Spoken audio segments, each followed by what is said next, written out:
आइए सुनते हैं investor education and protection fund authority IEPFA corporate कार्य मंत्रालय द्वारा प्रायोजित श्रृंखलाबद्ध कार्यक्रम में आजादी का अमृत महोत्सव के अंतर्गत महिला सशक्तिकरण में वित्तीय साक्षरता विषय पर सहायक निदेशक IEPFA सुश्री दीपमाला बागड़ी द्वारा प्रस्तुत यह वार्ता।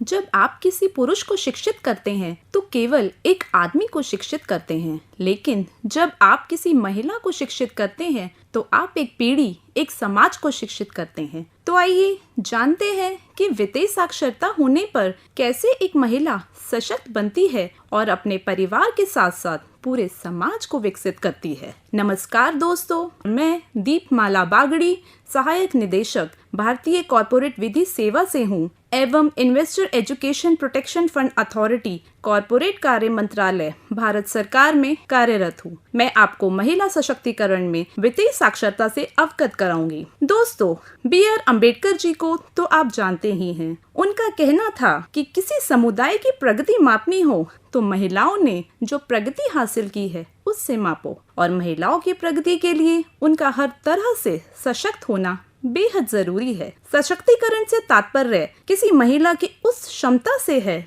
जिससे उसमें ये योग्यता आ जाती है कि वह अपने जीवन से जुड़े सभी निर्णय ले सके, परंतु उसके लिए बेहद जरूरी है कि महिलाओं को समानता का अधिकार दिया जाए। महिला समानता से तात्पर्य है महिलाओं को आर्थिक, सामाजिक, धार्मिक एवं राजनीतिक क्षेत्रों में पुरुषों के समान अधिकार की प्राप्ति व उनका उपभोग हो सके। महिलाओं की असमानता के स्वरूप पर अगर बात की जाए तो सिर्फ पिछड़े ग्रामीण समाज में ही नहीं, अपितु शहरी प्रगतिशील आधुनिक समाज में भी महिलाओं को विभिन्न स्थानों पर असमानता का सामना करना पड़ता है।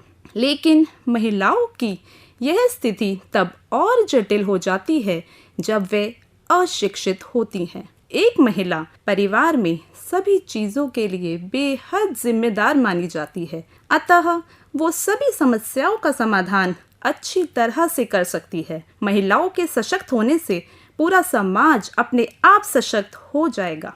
कहते हैं, पढ़ी लिखी जब होगी माता, घर की बनेगी भाग्य विधाता। आइए अब जानते हैं कि वित्तीय साक्षरता से कैसे एक महिला सशक्त बनती है। वित्तीय साक्षरता का अर्थ है धन के सही ढंग के उपयोग को समझने की क्षमता, जिससे हम अपने धन का सही प्रबंधन करते हुए अपने वित्तीय भविष्य को सुरक्षित एवं बेहतर बना सके।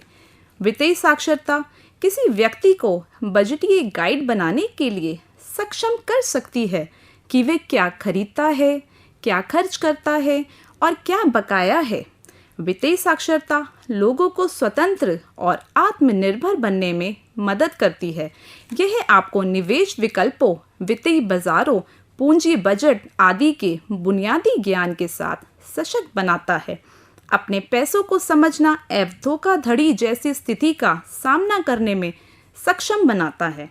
आज महिलाओं की आर्थिक स्थिति सुधारने के लिए प्रयास किए जा रहे हैं, लेकिन गांव की तमाम महिलाएं आज भी बैंकों के कामकाज को नहीं जानती हैं, इसलिए उन्हें जागरूक करने की आवश्यकता है। रिसर्च एजेंसी नीलसन के सहयोग से एक DSP विनवेस्टर पल्स 2019 सर्वे ने बताया कि सिर्फ 33% महिलाएं स्वतंत्र निवेश करती हैं। वित्तीय साक्षरता में लिंग अंतर पर 2017 वैश्विक वित्तीय साक्षरता उत्कृष्टता केंद्र के अध्ययन के आंकड़ों के अनुसार केवल 20% महिलाओं ने वित्तीय अवधारणाओं को समझा। 2018 वर्ल्ड इकोनॉमिक फोरम की रिपोर्ट के अनुसार भारत में आर्थिक भागीदारी में लैंगिक अंतर 66% है। वित्तीय साक्षरता के जरिए महिला सशक्तिकरण विषय पर एक राष्ट्रीय सम्मेलन में भारत के उपराष्ट्रपति श्री वेंकैया नायडू जी ने कहा कि कृषि सहित हर क्षेत्र में महिलाओं को बराबर का हितधारक नहीं बनाए जाने तक तरक्की की रफ्तार जोर नहीं पकड़ेगी।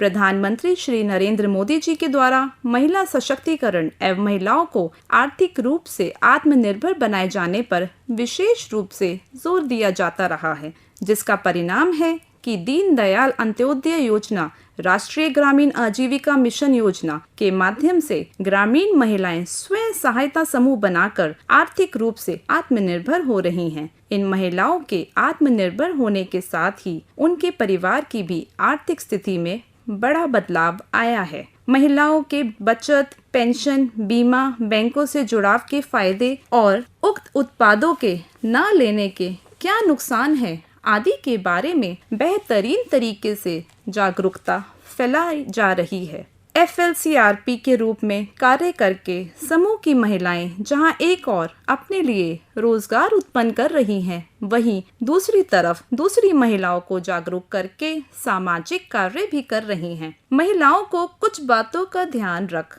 अपनी वित्तीय यात्रा की शुरुआत करनी चाहिए। सबसे पहले आपको यह विश्वास होना चाहिए कि आप वित्तीय निर्णय लेने में सक्षम हैं। एक वित्तीय सलाहकार की मदद से समझें कि आप कितनी बचत कर सकती हैं, कितना निवेश कर सकती हैं और एक समय के बाद कितनी संपत्ति बना सकती हैं। आपको क्रेडिट कार्ड के बहुत अधिक उपयोग से बचना चाहिए क्योंकि यह आपके बचत प्रयासों को प्रभावित कर सकता है। अब आइए जानते हैं इसमें investor education protection fund authority का क्या योगदान है। वित्तीय साक्षरता में investor education protection fund authority corporate कार्य मंत्रालय भी अपना योगदान दे रहा है। निवेशक शिक्षा तथा सुरक्षा फंड के प्रशासन के लिए भारत सरकार ने 7 सितंबर 2016 को कंपनी अधिनियम 2013 के अनुच्छेद 125 के प्रावधानों के तहत निवेशक शिक्षा तथा सुरक्षा फंड प्राधिकार की स्थापना की।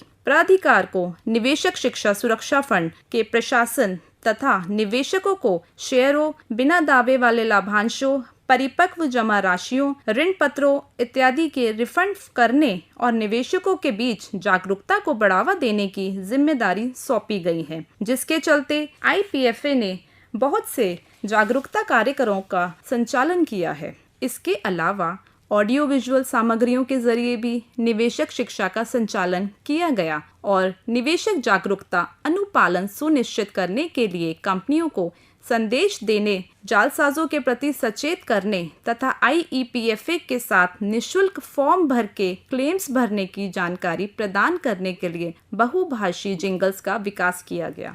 कॉलर्स के जरिए जागरूकता संदेश और प्राधिकार की गतिविधियों के बारे में विज्ञापन दिए जा रहे हैं। इसके अलावा वित्तीय साक्षरता के लिए ग्रामीण इलाकों में कॉमन सर्विस सेंटर खोले गए हैं, जो ऑडियो विजुअल विज्ञापन का प्रयोग कर हिसाब की किताब जैसी फिल्में गांव और पिछड़े इलाकों की महिलाओं को उनके घर के पास ही दिखा रहे हैं, ऐप समझा रहे हैं और सर्वे के माध्यम से चेक करवा रहे हैं कि वह कितनी जागरूक हुई। ठीक इसी तरह Indian postal payment bank IPPB के ग्राम डाक सेवक पैम्फलेट के माध्यम से घर घर जाकर IEPFA के वित्तीय जागरूकता का ज्ञान घर की स्त्रियों तक पहुंचा रहे हैं। अतः बैंक की सुविधाएं उन्हें घर पर ही उपलब्ध करवा रहे हैं। ज्ञान दर्शन पर वित्तीय साक्षरता के कार्यक्रम चलाकर शहरी स्त्रियों को घर बैठे ज्ञान दे रहा है। आप चाहें तो खुद आकर देखें कि IPFA सिर्फ कागजी वायदे करने की बजाय अपनी सोच चरितार्थ करके दिखा रहा है। जहां देश के विभिन्न क्षेत्रों में महिलाओं के 33% आरक्षण की मांग जरूर चलती है, पर लागू बहुत ही कम जगहों पर होता है। वहीं IPFA में करीबन 80% सदस्य स्त्रियां ही हैं, जो न केवल खुद IPFA से जुड़कर जागरूक हो पाई हैं, बल्कि देश के हर हिस्से से आए आवेदनों का निदान करके उन्हें भी अपनी वित्तीय स्वतंत्रता के लक्ष्य तक पहुंचाने में मदद कर रही हैं। और अंत में मैं यह कहना चाहूंगी कि हमें नारियों को ऐसी स्थिति में पहुंचा देना चाहिए जहां वे अपनी समस्याओं को अपने ढंग से स्वयं सुलझा सके। और मेरी लोगों से अपील है कि वह नारी शक्ति के उद्धारक नहीं बल्कि उनके सेवक और सहायक बने। और मेरी यह गुजारिश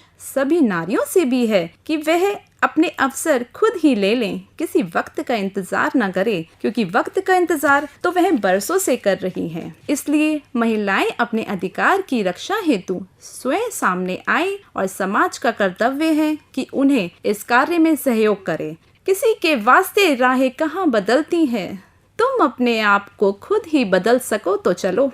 अभी आप सुन रहे थे investor education and protection fund authority IEPFA corporate कार्य मंत्रालय भारत सरकार द्वारा प्रायोजित कार्यक्रम आजादी का अमृत महोत्सव के अंतर्गत विशेष वार्ता श्रृंखला।